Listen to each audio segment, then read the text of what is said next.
વિદ્યાર્થી મિત્રો, ધોરણ 10 માં આજે આપણે લેસનની શરૂઆત કરવા જઈ રહ્યા છીએ।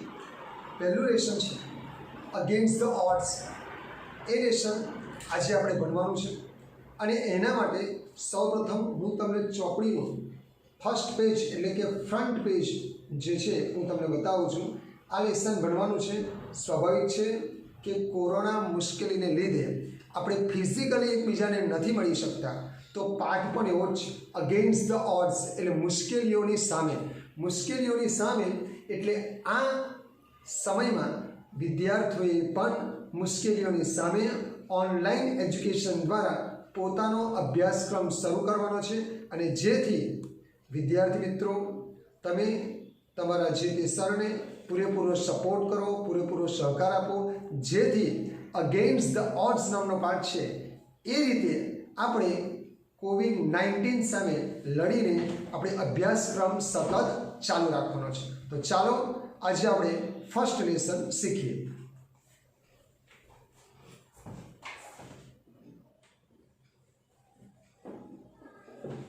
વિદ્યાર્થી મિત્રો, પ્રી ટાસ્ક એટલે કે ફર્સ્ટ લેસન શરૂ થાય એ પહેલાં થોડી પ્રવૃત્તિ છે, થોડી એક્ટિવિટી છે, એના વિશે આપણે સમજી લઈએ। તો પ્રી ટાસ્કમાં શું કહે છે? Read about Dashrath Manjhi and answer the question. આપણે દશરથ માઝી વિશે થોડીક જાણકારી મેળવવાની છે, તો આપણે સ્ટાર્ટ કરીએ। Dasharath Manjhi ran away from his home at a young age એટલે કે યુવાન ઉંમરે દશરથ માઝી પોતાના ઘરેથી નીકળ્યા હતા and work at Dhanbad coal mines. Work એટલે કામ કર્યું। ધનબાદની જે કોલ માઇન એટલે કે કોલસાની ખાણો છે ત્યાં આગળ પોતે કામ કર્યું। હી રિટર્ન, અહીંયા સિમ્પલ પાસ્ટ ટેન્સ છે, સાદો ભૂતકાળ। જે અગાઉ આપણે ટેન્સનું જ્ઞાન મેળવેલું છે એ ટેન્સનો ઉપયોગ અહીંયા ટેક્સ્ટમાં, મેસેજમાં કરવામાં આવ્યો છે। He return to his village, તેઓ પોતાના ગામમાં પાછા ફર્યા। એન્ડ ટુક અપ વર્ક, તેમણે કામ શરૂ કર્યું। એન્ડ મેરિડ ફાલ્ગુની દેવી, અને ફાલ્ગુની દેવી નામની સ્ત્રી સાથે તેમણે લગ્ન કર્યા। વાઇલ ક્રોસિંગ એટલે ઓળંગતી વખતે, ગેહલોર હિલ્સ મીન ટેકરી, અને ગેહલોર એ ટેકરીનું નામ છે, એટલે crossing Gehlour hills to bring him lunch. Dashrath Manjhi પોતાના પતિ માટે બપોરના સમયે લંચ લઈ જતી વખતે ફાલ્ગુની સ્લિપ્ડ એટલે કે લપસી ગયા। એન્ડ સિરિયસલી ઇન્જર્ડ હરસેલ્ફ, અને પોતાની જાતને સિરિયસલી એટલે ગંભીરપણે ઈજા પહોંચી। they could not reach her to the nearby hospital, તેઓ નજીકની હોસ્પિટલે તેને પહોંચાડી શક્યા નહીં, એટલે કે પોતાની પત્ની ફાલ્ગુની દેવીને પહોંચાડી શક્યા નહીં। બીકોઝનો મતલબ કે કારણ કે, because there was no straight access એટલે સીધો રસ્તો ન હતો, ટુ ધ ટાઉનનો મતલબ થાય નગરમાં જવા માટે કોઈ સીધો રસ્તો ન હતો। એન્ડ વિચ જેનાથી ઇવેન્ચ્યુઅલી પ્રસંગને લીધે લેડ ટુ હર ડેથ, પરિણામ એવું આવ્યું કે તેઓ સીધા રસ્તે નજીકના નગરમાં હોસ્પિટલમાં પોતાની પત્ની ફાલ્ગુની દેવીને પહોંચાડી શક્યા નહીં અને ફાલ્ગુની દેવી મૃત્યુ પામી। માઝી વોઝ ડીપલી ડિસ્ટર્બ, સ્વાભાવિક છે કે પોતાની પત્નીનું મૃત્યુ થાય તો તેના પતિ ઘણો દુઃખી થાય, એટલે માઝી પણ આ ઘટનાને લઈને ખૂબ જ વિચલિત થઈ ગયા।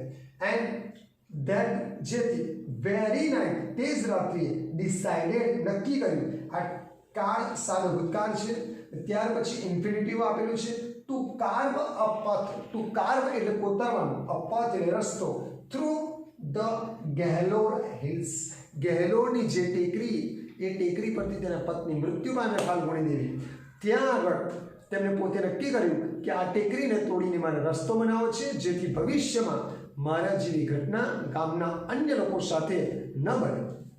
So that his village could have easier, તેના ગામને સહેલું પડે, એક્સેસ ટુ મેડિકલ સર્વિસીસ, પોતાના ગ્રામવાસીઓને મેડિકલ સર્વિસ એટલે કે તબીબી સેવાઓ માટે ખૂબ સહેલાઈ ત્યારે ખૂબ સરળતાથી પહોંચી શકે એવો નિર્ણય તેમણે તે જ રાત્રે કરી દીધો. હી કાર્ડ અ પથ, તેમણે રસ્તોને કાર્ડ એટલે રસ્તો કોતર્યો. 360 ફીટ લોંગ, 360 ફૂટ લાંબો રસ્તો, 25 ફીટ ડીપ, 25 ફૂટ ઊંડો, ઇન પ્લેસીસ કેટલીક જગ્યાએ 25 ફૂટ ઊંડો રસ્તો હતો, એન્ડ 330 ફીટ વાઇડ અને 30 ફૂટ પહોળો રસ્તો. ટુ ફોર્મ આ રોડ, રસ્તો બનાવવા માટે, through the rocks in Gehlour hills, ગેહલોરની ટેકરીઓની અંદર લાંબો રસ્તો બનાવવાનો, પહોળો રસ્તો બનાવવાનો, અને ટેકરી હતી એટલે ટેકરીને તોડીને સપાટ રસ્તો બનાવવા માટે તેમણે સઘન સખત પ્રયત્ન કર્યો. હી કોટેડનો એક્ઝેક્ટલી મતલબ થાય ટાંકવું, દર્શાવવું. હી કોટેડ વેન, અવતરણ ચિહ્ન છે, જુઓ બરાબર ધ્યાનથી જુઓ. When I started hammering, when I started simple past tense. When I started, જ્યારે શરૂઆત કરી, હેમરિંગ, હેમર એટલે હથોડો અને હેમરિંગ એક ક્રિયા છે. હેમરિંગ એટલે હથોડાથી ખડકોને તોડવાની ક્રિયા શરૂ કરી. Van I started hammering the hills, જ્યારે ટેકરીને તોડવાની શરૂઆત કરી ત્યારે પીપલ કોલ્ડ મી આ લ્યુનેટિક. આ લ્યુનેટિક શબ્દ એક્ઝામમાં ઘણી વાર પૂછાય છે. લ્યુનેટિક એટલે શું? મૂર્ખ. ફૂલ શબ્દનો સમાનાર્થી શબ્દ છે. આપણે 10મા ધોરણમાં આવશે નિયરેસ્ટ મિનિંગ. નિયરેસ્ટ મિનિંગમાં આ શબ્દ પૂછાય છે લ્યુનેટિક. લ્યુનેટિક એટલે કે મૂર્ખ. લોકો તેને મૂર્ખ કહ્યું. આજે સામાન્ય રીતે કોઈ માણસ અશક્ય કામ કરવા જાય તો આપણે સામાન્ય રીતે કહીએ કે આ મૂર્ખ છે.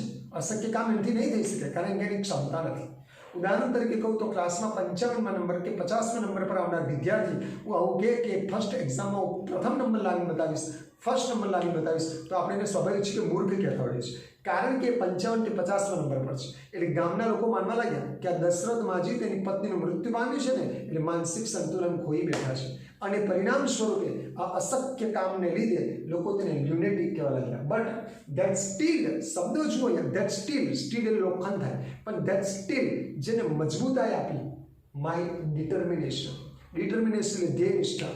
ભલે લોકો કહે મારે આ કાર્ય કરવું જ છે એટલે કોઈ પણ ભોગે હું કરીશ, એવું દશરથ માજીએ નક્કી કર્યું. ડિટર્મિનેશન એટલે દ્રઢતા. He completed the work in 22 years. 22 વર્ષમાં એમના કામ પૂર્ણ કર્યું. 1960 to 1983, 1960માં કામની શરૂઆત કરીને 1983માં કામ તેનું પૂર્ણ કર્યું. ધીસ પથ, આ રસ્તો, રિડ્યુસ ધ ડિસ્ટન્સ, ડિસ્ટન્સ અંતરને રિડ્યુસ એટલે ઘટાડ્યું. તો ધીસ પથ રિડ્યુસ ધ ડિસ્ટન્સ, આ રસ્તાએ અંતર ઘટાડ્યું. બિટવીન એટલે વચ્ચે. બિટવીન ક્યારે વપરાય? બે વસ્તુ વિશે વાત હોય તો બિટવીનનો ઉપયોગ થાય. આપણે બે આંખો વિશે વાત કરીએ તો આપણે બિટવીનનો ઉપયોગ કરીએ, પણ આંગળીઓ ફિંગર્સ વિશે વાત કરીએ તો બિટવીન ના આવે, એમોંગ આવે. એટલે between the Atri and Wazirganj sectors of the Gaya district. Gaya district એટલે ગયા જિલ્લો છે, એના બે વિસ્તારો છે, એક અત્રી અને વઝીરગંજ. આ બે વિસ્તારો વચ્ચેનું જે અંતરને ઘટાડી આપ્યું રસ્તાના પરિણામ સ્વરૂપે. From 55 kilometres two 15 kilometres. 55 કિલોમીટરનું અંતર હતું કારણ કે વચ્ચે પર્વત હતો, ફરીને જવું પડતું હતું. એના બદલે હવે સીધું પહોંચી ગયા. 55 કિલોમીટરનું અંતર હવે 15 કિલોમીટરમાં રૂપાંતરિત થયું. લેટર એટલે પછી. માજી સેડ, પછી માજીએ કહ્યું, ધો ભલે મોસ્ટ વિલેજર્સ ટોન્ટ એટલે આપણે ટોઈન્ટ માર્યા, કોઈની મજાક ઉડાવી. મી એટ ફર્સ્ટ, પહેલા ગામના લોકો મારી મજાક ઉડાવતા હતા. There were quite a few, થોડાક એ લોકો પણ હતા. હુ લેન્ડ મી સપોર્ટ લેટર, પછી એમાંથી ઘણા લોકો મારી મદદે પહોંચ્યા.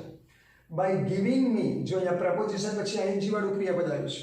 સામાન્ય રીતે આ વસ્તુ આપણે 9મા ધોરણમાં શીખી ગયા છે.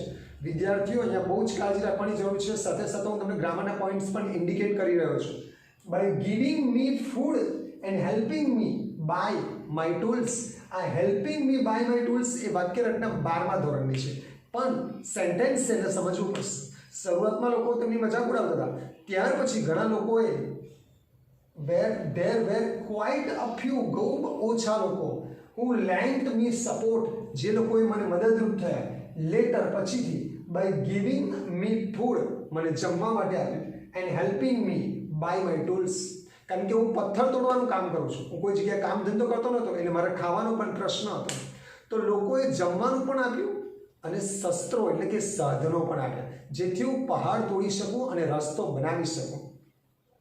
ફોર હિઝ અચીવમેન્ટ્સ, તેની આ સિદ્ધિઓ માટે તેને રસ્તો બનાવી દીધો.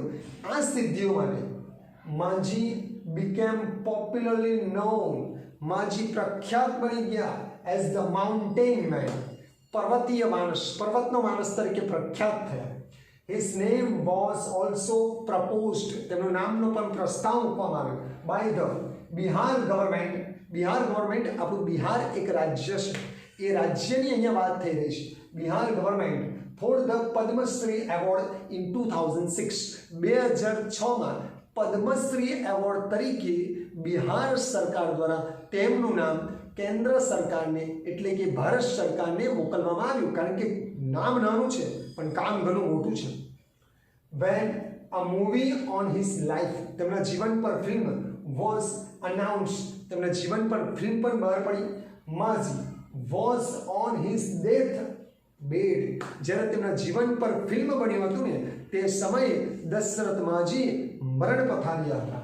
He put his thumb impression, put thumb એટલે અંગૂઠાનો impression એટલે તેમ impression to an agreement, તેમને પિક્ચર બનાવવા માટે, પોતાના જીવન પર પિક્ચર બનાવવા માટે તેમને મંજૂરી આપી. and gave away exclusive rights, exclusive એટલે સંપૂર્ણ અધિકાર આપ્યા. થોડા સમય પહેલાથી આપણે પિક્ચરો જોઈએ છીએ કે ભાગ Milkha Bhaag, Mary Kom, Dhoni the untold story, Sachin, એ પિક્ચરો બનાવવા માટે જે વ્યક્તિના જીવન પર પિક્ચર બને ને એ વ્યક્તિની મંજૂરી લેવી પડે. તો એવી મંજૂરી પિક્ચરના પ્રોડ્યુસરને દશરથ માજી દ્વારા આપવામાં આવી અને આ પિક્ચર ખરેખર વાસ્તવિકતામાં આવ્યું હતું. આપણા ભરૂચના વિદ્યાર્થીઓને કહું તો ટોકીઝમાં પણ પડ્યું હતું, ઘણા લોકો એમાંના જોવા પણ ગયા હશે. Gave away exclusive rights to make a film on his life, તેમના જીવન પર ફિલ્મ બનાવવા માટે તેમને અધિકાર આપ્યો. The mountain man was given a state funeral, આ પર્વતીય માણસને રાજ્ય દ્વારા state funeral by the government of Bihar, government of Bihar એટલે બિહાર સરકાર દ્વારા આ માણસને બિહારના એક સેલિબ્રિટી તરીકે પૂરતું સન્માન તેમના મૃત્યુ વખતે આપવામાં આવ્યું હતું. વિદ્યાર્થી મિત્રો, આપણે દશરથ માજી વિશે જાણકારી મેળવી. પરીક્ષામાં કેટલીક વાર તેના પેરેગ્રાફ આવે છે, નીચે ક્વેશ્ચન આન્સર આવે છે. એટલે આ જે મેં ચલાવ્યું ને એ તમે ધ્યાનથી જો સમજશો ને તેને ક્વેશ્ચન આન્સર પણ આવશે. આપણે તેની પણ લેસન પૂર્ણ થયા પછી પ્રેક્ટિસ કરીશું. પણ આ જે વિડીયો મારો તમને મોકલવામાં આવે છે એને પૂરતી કાળજી રાખીને જો તમે વ્યવસ્થિત રીતે સાંભળશો, જોશો તો ચોક્કસ એના વિશેની જાણકારી મળી રહેશે. અત્યારે બેસ્ટમાં બેસ્ટ ટ્રાય કરીને વિદ્યાર્થીઓ, આપણા ક્લાસના વિદ્યાર્થીઓને આ વિડીયો જોનારને એવો ટ્રાય કર્યો છે કે તમને ચોપડી પૂરેપૂરી તમારા મોબાઈલ પર જ મળી રહે એવો શ્રેષ્ઠ પ્રયત્ન કર્યો છે. જો શિક્ષકો આટલી મહેનત તમારા માટે કરતા હોય તો તમારી પણ નૈતિક ફરજ છે કે એક વિદ્યાર્થી તરીકે જે શીખવાડવામાં આવે છે એનો પૂરેપૂરો અભ્યાસ કરવાની ખૂબ તાતી સમયની જરૂરિયાત છે. અને ચેપ્ટર પણ તમે જુઓ, કોરોના ચાલી રહ્યો છે, ચેપ્ટર પણ એવું છે અગેન્સ્ટ ધ ઓડ્સ, મુશ્કેલીઓની સામે. ખરેખર ઓલરેડી આપણે પ્રેક્ટિકલ લાઈફમાં પણ મુશ્કેલી સામે લડી રહ્યા છે, બરાબર? એટલે જો તમે મહેનત કરશો, વ્યવસ્થિત તૈયારી કરશો તો કાંઈ પણ અઘરું છે નહીં, બધું જ શક્ય છે. ફક્ત પ્રયત્ન તમારો જરૂર છે. હવે આપણે લેસન નંબર યુનિટ 1નું પ્રીટાસ્ક પત્યું. હવે ખરેખર વાસ્તવિક લેસન પર આપણે આવી ગયા છે અને એમાં અત્યારે આપણે પાર્ટ 1 શીખી રહ્યા છે. પાર્ટના આપણે 2 ભાગ પાડ્યા છે સમજવા માટે, વિડીયોમાં સમજવા માટે 2 ભાગ પાડ્યા છે. એક ભાગમાં પ્રીટાસ્ક અને ટ્રેક્સ ટુ તાજનગર ભણીશું અને બીજા ભાગમાં આપણે સીતાપુર સ્લાઇટ અને પલક્કડ પબ્લિક ડિસ્ટ્રિક્ટ લાઇબ્રેરી ભણીશું. તો વિદ્યાર્થીઓ પાર્ટ 1માં ટ્રેક્સ ટુ તાજનગર આપણે શીખીએ, બરાબર? ફોર 25 years, 20 વર્ષથી, ફોર એટલે થી, the residence of Tajnagar, residence મતલબ થાય રહેવાસીઓ, ઓફ એટલે ના, the residence of Tajnagar village, Tajnagar જે ગામ છે તેના રહેવાસીઓ, નિયર ગોરેગાંવ લોબીડ. આ લોબી શબ્દ ખાસ કરીને રાજકારણમાં બહુ વપરાય છે કે આ માણસની બહુ લોબી છે. લોબીનો મતલબ એવો થાય કે તેઓ માંગ કરી રહ્યા છે for a railway station in their village. ગ્રામવાસીઓ પોતાના ગામની અંદર રેલવે સ્ટેશન સ્થપાય એની માંગ કરી રહ્યા છે. વેન ધેર ડિમાન્ડ એટલે માંગ વોઝ નોટ મેટ, જ્યારે તેમની માંગ પૂરી ના થઈ ત્યારે ધ વિલેજર્સ ડિસાઇડેડ. તમે ધ્યાન આપજો વિદ્યાર્થી મિત્રો, અહીંયા સિમ્પલ પાસ્ટ ટેન્સનો યુઝ થાય છે. ધ વિલેજર્સ ડિસાઇડેડ, ગ્રામવાસીઓ નક્કી કર્યું, હવે ઇન્ફિનિટિવ આવ્યું, ટુ ટેક મેટર્સ, આ બાબતને લઈ જવાનું, ઇનટુ ધેર ઓન, આ બાબતને અમે પોતે સોલ્વ કરીશું. હેન્સ એટલે પોતાની રીતે સોલ્વ કરીશું. they pulled in, શબ્દો નવા છે બરાબર, પણ ધ્યાન રાખજો. they pulled in 21 lakh rupees, તેઓએ 21 લાખ રૂપિયા ભેગા કર્યા. and built, અને બાંધ્યું, a railway station on their own, પોતાની રીતે પોતાના ગામમાં સરકારની એક પણ રૂપિયાની મદદ લીધા વગર તેમને 21 લાખ રૂપિયા ભેગા કર્યા રેલવે સ્ટેશન બાંધવા માટે. સેકન્ડ પેરેગ્રાફ શીખીશું હવે. મોસ્ટ ઓફ ધ 3000 પીપલ, ગામના 3000 લોકો living in the village R farmers, ગામના મોટાભાગના લોકો ફાર્મર્સ છે, ખેડૂતો છે.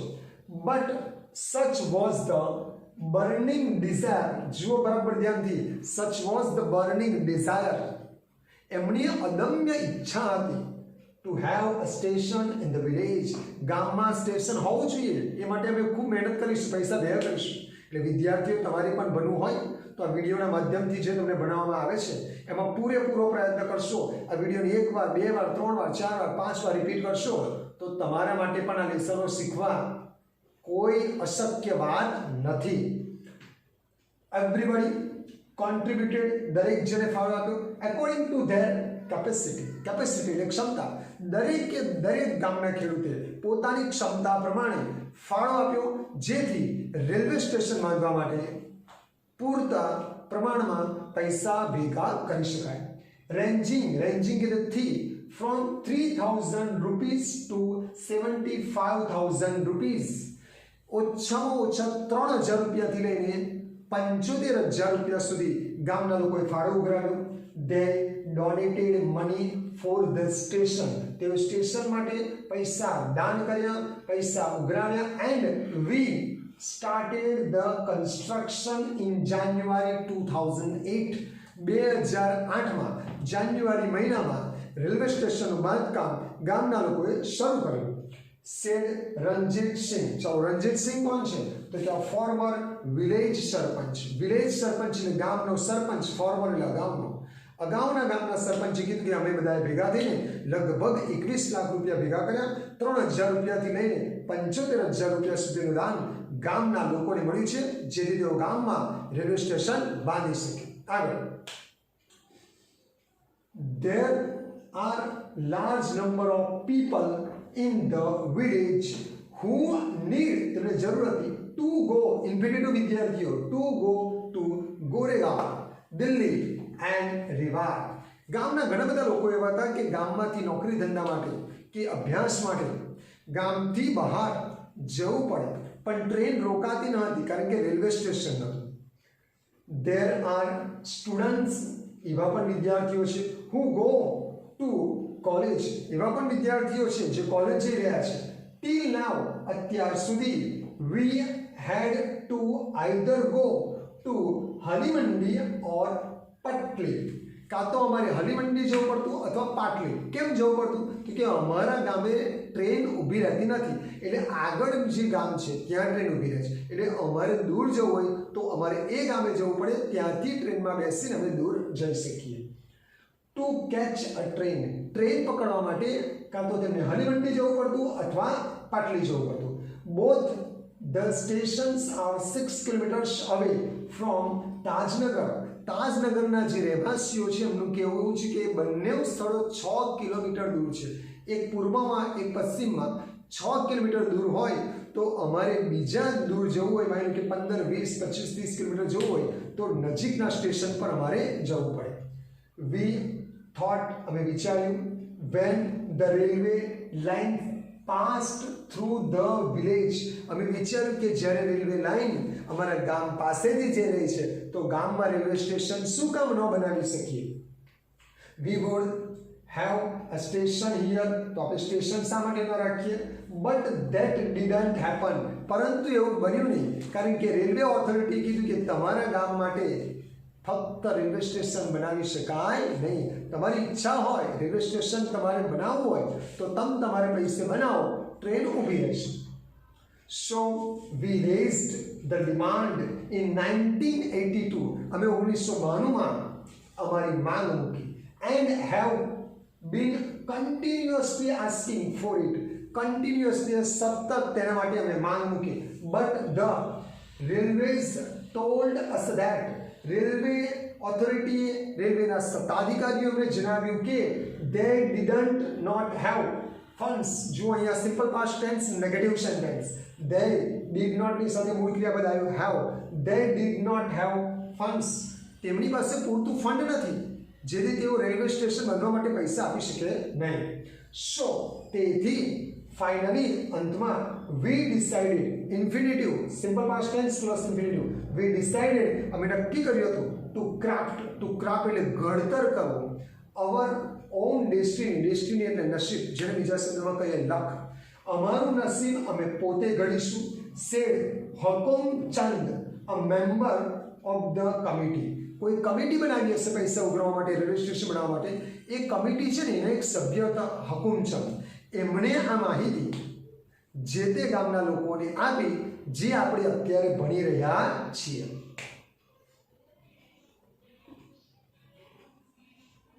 એઝ અ રિઝલ્ટ, એના પરિણામ સ્વરૂપે ધ પંચાયત પાસ્ડ.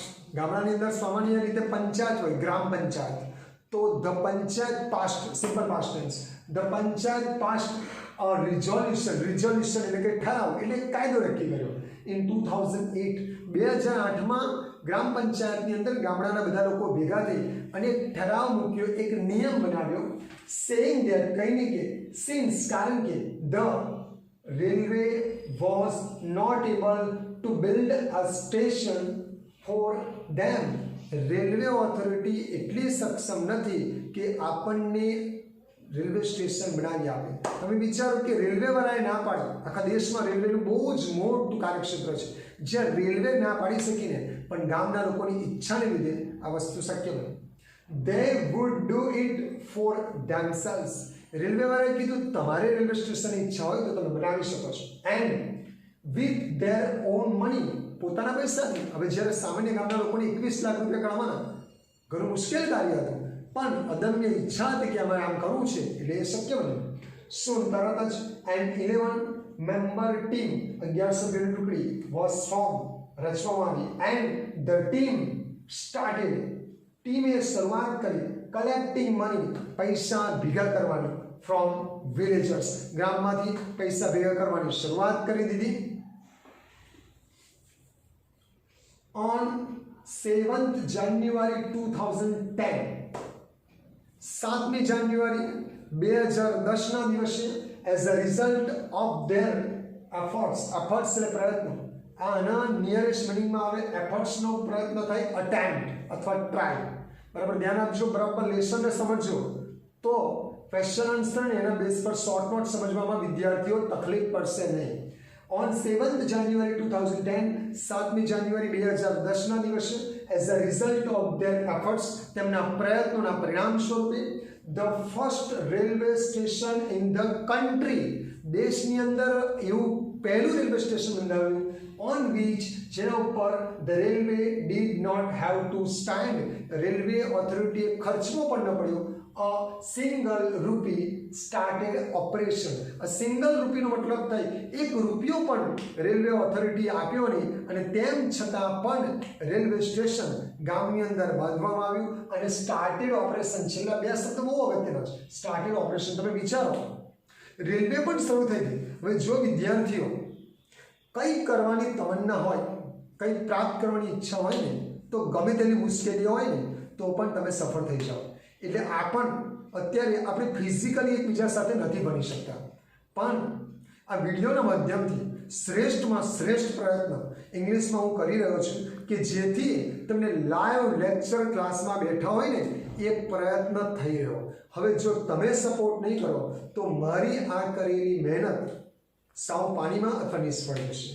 પણ મને વિશ્વાસ છે 10મા ધોરણના વિદ્યાર્થીઓ, જો શિક્ષક આટલી મહેનત કરતો હોય તમારા માટે તો તમારે પણ એક નૈતિક ફરજના રૂપે નૈતિક પોતાની જે ફરજ છે, પોતાની જે અંદરની લાગણી છે એને વશ થઈને તમારે જે તે શિક્ષક માટે પણ અતૂટ અને સખત મહેનત કરવી પડશે. અહીંયા લેક્ચરને બને તેટલું લાઈવ બનાવવાનો પ્રયત્ન કર્યો છે અને કંટાળો ન આવે ને એ માટે શ્રેષ્ઠમાં શ્રેષ્ઠ પ્રયત્ન કર્યો છે કે સાથે સાથે ગ્રામરના પોઈન્ટ પણ મેં તમને યાદ કર્યા. સૌપ્રથમ પહેલાં મેં તમને ટેન્સ શીખવાડ્યું. ટેન્સ બધું જ નોલેજ આપ્યા પછી આપણે લેસન શરૂ કર્યા. એટલે વિદ્યાર્થીઓ, મારી આ મહેનત પાણીમાં ન જાય એની જવાબદારી તમારા સૌની છે. Okay, thank you.